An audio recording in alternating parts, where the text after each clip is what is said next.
Hi hello வணக்கம். அனைவருக்கும் இனிய காலை வணக்கங்கள். இதில் பார்த்தீங்கன்னா உங்களுக்கு வந்து ரொம்ப முக்கியமான ஒன்று செஞ்சுருப்பாரு. ஏற்கனவே இதை பற்றி ஃபுல் வீடியோ போட்டிருக்கேன். அந்த ஃபுல் வீடியோ போட்டதில் பார்த்தீங்கன்னா வந்து ரொம்ப முக்கியமான சிக்கனில் ஒரு டிஷ் தான். பார்த்தீங்கன்னா வந்து ஹைதராபாத் சிக்கன் பார்த்திங்கன்னா ரொம்பவே டேஸ்ட்டாக இருக்கும். கொஞ்சம் செய்வதுக்கு டைம் எடுத்தால் கூட செம்மையாக சூப்பராக இருக்கும். இது வந்து புரோட்டா, சப்பாத்தி, நான், அதுக்கடுத்து பார்த்தீங்கன்னா ரசம் சாதம் சாப்பிட சூப்பராக இருக்கும். வாங்க என்ன செய்யுது எப்படி செய்யுதுன்னு பார்க்கலாம். பார்த்திங்கன்னா சிக்கன் பார்த்திங்கன்னா வந்து அந்த சிக்கன் நல்லா 2 தடவைக்கு 3 தடவை நல்லா கழுவி வாஷ் பண்ணி எடுத்துக்கோங்க. வாஷ் பண்ணி எடுத்தவொடனே அந்த வாஷ் பண்ணதை பார்த்திங்கன்னா வந்து நல்லா ஆக்சுவலாக வந்து சிக்கன் தோலோடு தான் வாங்கணும். தோலோடு வாங்கி நல்லா 3 தடவை வாஷ் பண்ணி எடுத்து வச்சுக்கோங்க. இந்த ஜாரில் என்னென்ன போட்டிருக்கேன்னா வந்து சின்ன வெங்காயம், சோம்பு, சீரகம், அதுக்கடுத்து ஒரு 4 பச்சை மிளகா. நான் பச்சை மிளகா 4 போட்டிருக்கேன். உங்களுக்கு காரத்தில் போட்டுக்கோங்க.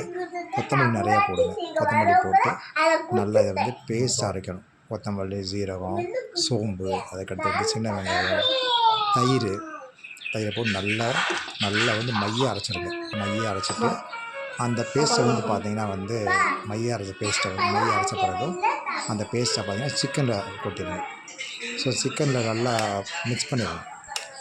அந்த சிக்கனை வந்து பார்த்திங்கன்னா வந்து நல்லா மிக்ஸ் பண்ணுங்கள். சால்ட்டு சேர்த்துக்குங்க. சால்ட்டு தான் முக்கியமானது. எல்லா ஒரு பொருளுக்கும் சால்ட் நம்ம நல்லா இருக்காது. அதனால் இதை பார்த்திங்கன்னா நல்லா கிரைண்ட் பண்ணியாச்சு. இதை வந்து அதை சால்ட்டோட அந்த சிக்கனை நல்லா மிக்ஸ் பண்ணிடுங்க. நல்லா மிக்ஸ் பண்ணிவிட்டு ஒரு 1/4 மணி நேரம் மட்டும் என்ன செய்யணும்னா நீங்கள் ஃப்ரீசரில் வைக்கணும். ஃப்ரீசரில் வச்சிங்கன்னா அந்த மசாலா ஒன்று ஒட்டிக்கிறோம். ஒரு 1/2 அன் ஹவர் வச்சுக்கலாம். நான் வந்து ஒரு 15 மினிட்ஸாக உள்ளே வச்சேன். நல்லா செய்து பண்ணிக்கோங்க. இந்த வச்சதுக்கப்புறம் எடுத்த பிறகு கொஞ்சம் மிளகுத்தூள் சேர்த்துக்குங்க. ஸோ மிளகுத்தூள் சேர்த்துக்கிட்டு அதுக்கப்புறம் பார்த்தீங்கன்னா வந்து மிளகுத்தூளுக்கு அப்புறம் வந்து நீங்கள் பார்த்தீங்கன்னா மல்லித்தூள் கொஞ்சம் சில்லி பவுடர் சேர்த்துங்க. ஏற்கனவே பச்சை மிளகா போட்டிருக்கோம். கொஞ்சம் சில்லி தூள் சேர்த்தா நல்லாயிருக்கும். ஓகேவா? வேறு சேர்க்க தேவையில்லை. அந்த மல்லித்தூள் வந்து இதை நல்லா பிணைஞ்சிக்கங்க. நல்லா பிணைஞ்சிட்டு அதுக்கடுத்து பார்த்தீங்கன்னா வந்து இந்த மல்லி பார்த்தீங்கன்னா ப்ளெயின் மல்லித்தூள் அதாவது கொரியாண்டர் பவுடர்னு சொல்லுவாங்க. அதையும் நல்லா சேர்த்துக்கங்க. அந்த பவுடர் நல்லா சேர்த்துட்டு மிக்ஸ் பண்ணிக்கோங்க. நல்லா க்ரீனாக தான் இருக்கும். ஆமாம், சேர்த்துக்கிட்டு அதில் பார்த்தீங்கன்னா வந்து நல்ல ஸ்மெல்லே பயங்கரமாக இருக்கும். அதோட ஸ்மெல் பார்த்தீங்கன்னா வந்து இந்த கொரியாண்டர் பவுடர் சேர்த்ததுக்கப்புறம் ரொம்ப நல்லாயிருக்கும் ஸ்மெல்லு. நல்லா சேர்த்துக்கிட்டு ஆமாம், அதாவது ஊற வச்சதுக்கப்புறம் நல்லா இதில் சேர்த்துக்கிட்டோம்னா ரொம்ப சூப்பராக இருக்கும். இதை சேர்த்து வச்சதுக்கப்புறம் கொஞ்சம் லைட்டாக வச்சுட்டு இதை பூரா என்ன செய்யணும்னா குக்கரில் எடுத்து வச்சுருங்க. குக்கரில் வச்சு நல்லா ஃப்ளாட்டாக வச்சுட்டு நல்லா வச்சதுக்கப்புறம் தண்ணி எப்படின்னா வந்து நீங்கள் ஏற்கனவே மிக்ஸியில் அரைச்சிருப்பீங்கள்ல ஜாரில் கொஞ்சம் லைட்டாக தண்ணி அதிகம் ஊற்றக்கூடாது. லைட்டாக தான் ஊற்றணும். லைட்டாக ஷேக் பண்ணி அதில் உள்ளதெல்லாம் கொஞ்சம் தோல் ஊற்றிருக்குமா அதெல்லாம் போட்டு அதை மிக்ஸ் பண்ணதை இந்த இதில் ஊற்றிடுங்க. ஜாரில் வர தண்ணியை வந்து இந்த குக்கரில் ஊற்றிடுங்க. நான் மிக்ஸ் பண்ணியாச்சு. குக்கர்லேயே ஊற்றியாச்சு. குக்கரில் ஊற்றுனதுக்கப்புறம் நீங்கள் என்ன பண்ணுறீங்கன்னா இதை அப்படியே மூடி வச்சு ஹை ஃப்ளேமில் நீங்கள் குக்கரை மூடி வச்சுருங்க. விசில் போடக்கூடாது. விசில் போடாமல் நீங்கள் குக்கரில் வச்சுட்டிங்கன்னா விசில் வர்றதுக்கு பார்த்தீங்கன்னா தண்ணி ஃபாஸ்ட்டாக வெளியே வரும். தண்ணி வெளியே வரும்போது பார்த்தீங்கன்னா நீங்கள் குக்கரை வந்து செஞ்சுக்கலாம். அப்படியே எடுத்துக்கலாம். பாருங்கள், நான் வச்சுருக்கேன். வைக்கும்போது கை வச்சு பாருங்கள். பார்த்திங்கன்னா அந்த விசில் வர சவுண்டு கேட்குறது நல்லா ஆவி வெளியே வரும். தண்ணியெலாம் வெளியே வரும். தண்ணி வெளியே வந்த பிறகு பார்த்திங்கன்னா அந்த குக்கரை எடுத்துருங்க.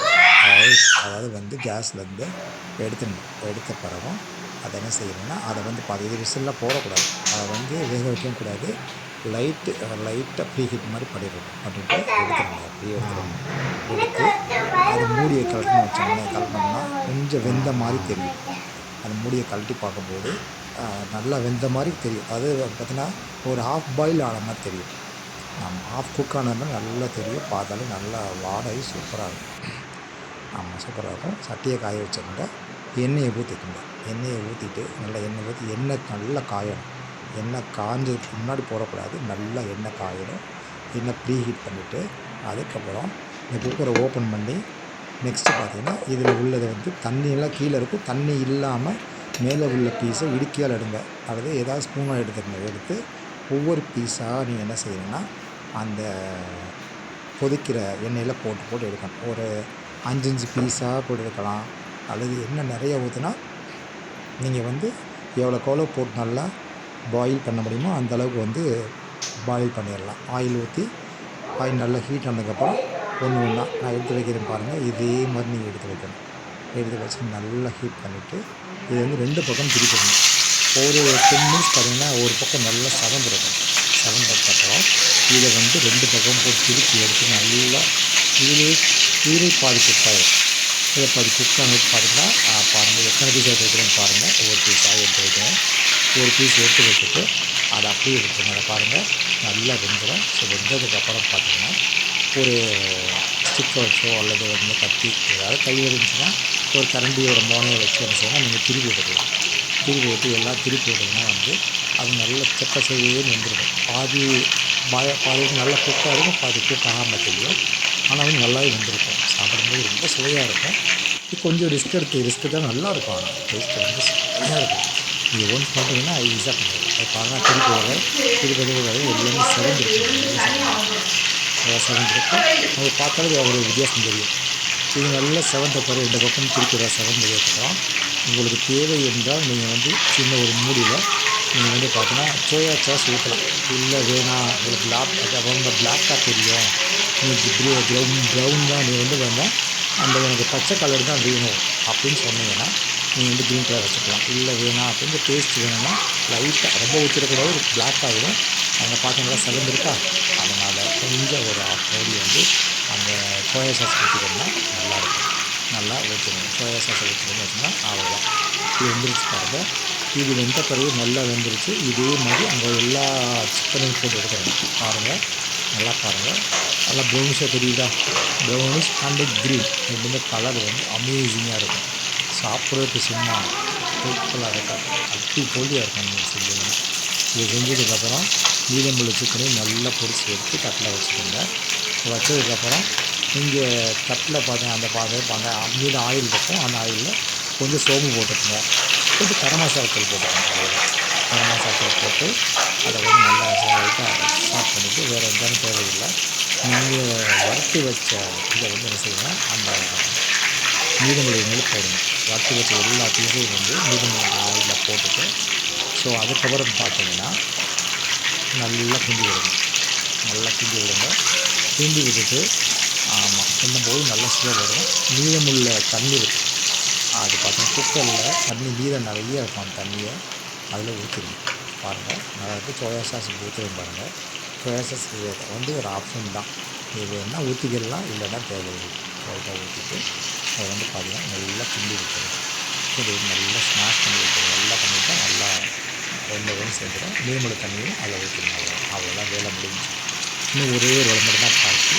ஸோ வதவி நல்லா கிண்டி விட்டுட்டு உப்பு பார்த்துக்கணும். சால்ட்டு சப்போஸ் வந்து இல்லை அப்படின்னா சால்ட்டை போட்டுக்கணும். உங்களுக்கு பெப்பர் பத்தலாம், பெப்பர் போட்டுக்கலாம். சூப்பராக இருக்கும்.